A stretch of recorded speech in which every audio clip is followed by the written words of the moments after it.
تذکرۂ قلندر بابا اولیاء رحمۃ اللہ علیہ۔ دنیائے طلسمات ہے ساری دنیا، کیا کہیے کہ ہے کیا یہ ہماری دنیا۔ مٹی کا کھلونا ہے ہماری تخلیق، مٹی کا کھلونا ہے یہ ساری دنیا۔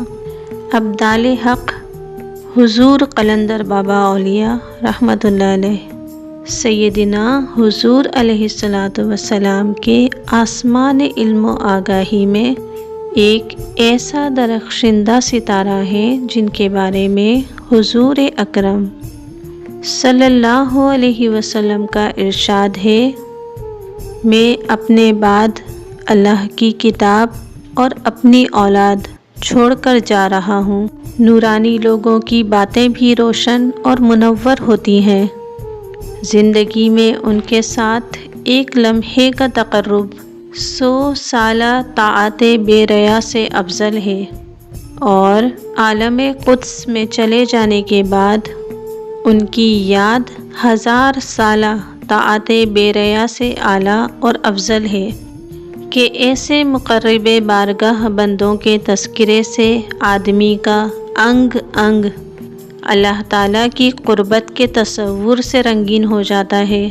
ارشاد ہے، اے نبی صلی اللہ علیہ وسلم، گزشتہ رسولوں کے واقعات اس لیے آپ صلی اللہ علیہ وسلم کے سامنے بیان کرتے ہیں تاکہ آپ صلی اللہ علیہ وسلم کے قلب کو سکون حاصل ہو اور آپ صلی اللہ علیہ وسلم کا قلب قوی ہو جائے۔ سورہ ہود آیت 120۔ لازوال ہستی اپنی قدرت کا فیضان جاری و ساری رکھنے کے لیے ایسے بندے تخلیق کرتی رہتی ہے جو دنیا کی بے ثباتی کا درس دیتے ہیں۔ خالق حقیقی سے تعلق قائم کرنا اور آدم ذات کو اس سے متعارف کرانا ان کا مشن ہوتا ہے۔ آئیے ہم دلدار دل نواز کی باتیں کریں، اس لیے کہ انسان دوستی کا تقاضا ہے کہ انسانیت نواز، پاکیزہ کردار، عارف حق حضور قلندر بابا اولیاء رحمۃ اللہ علیہ کی آواز کی لہریں زیر نظر کتاب تذکرۂ قلندر بابا اولیاء رحمۃ اللہ علیہ کے صفحات پر بکھیر دی جائیں، اس طرح کہ ایک مرقع تصویر سامنے آ جائے۔ ابدال حق حضور قلندر بابا اولیاء رحمۃ اللہ علیہ کی زندگی کے حالات، کشف و کرامات، اسرار و رموز کی خوشبو سے معطر ملفوظات و ارشادات عالیہ پر اب تک جو کچھ روحانی ڈائجسٹ میں لکھا جا چکا ہے کتابی صورت میں پیش کیا جا رہا ہے۔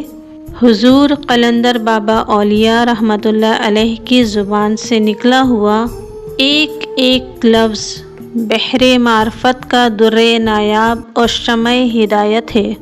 اللہ تعالی ہم سب کو توفیق دیں کہ ہم بابا صاحب رحمۃ اللہ علیہ کے مشن کو ساری دنیا میں جاری و ساری کر دیں تاکہ انسان اپنا ازلی شرف دوبارہ حاصل کر کے رحمت و عافیت اور سکون و راحت کی زندگی میں قدم رکھ سکے۔